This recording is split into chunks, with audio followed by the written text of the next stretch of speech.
Hello and welcome to our thought for July the 28th. Our readings today are 2 Samuel chapter 14, Jeremiah chapter 18 and Romans chapters 1 and 2.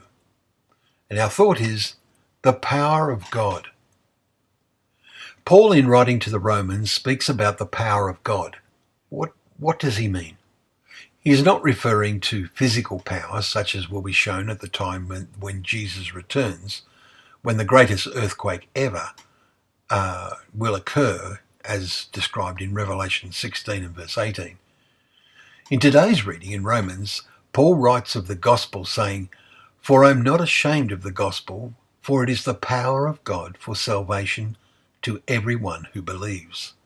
Chapter 1 and verse 16. Paul's point is that the gospel makes sense compared to the nonsense surrounding the many gods of human imagination. The Romans and all except the Jews believed in. Today we can say it makes sense compared to the nonsense that so many teach about evolution, which more and more are willing to accept as true. They think that everything that exists sort of created itself and there is no need for a creator God. And much of this attitude seems to be motivated by a desire to be free of the restrictions God's laws impose on their lives. A particular example of this is evident at the moment.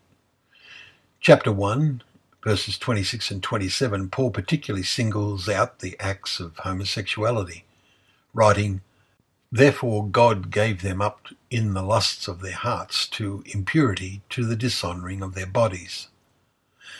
The fact that more and more governments are legalising same-sex marriages would horrify those living a generation or two ago. But most of all, what must God think? What action will he take?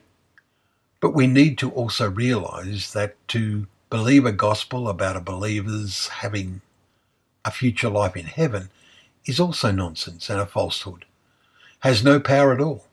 It is only the gospel God revealed to men through his Son that has power, because it is truth.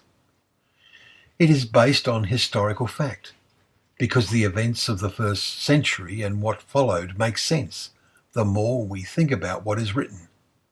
The conviction of many people became so strong it had the power to turn the beliefs of the pagan world upside down in the 2nd and 3rd centuries.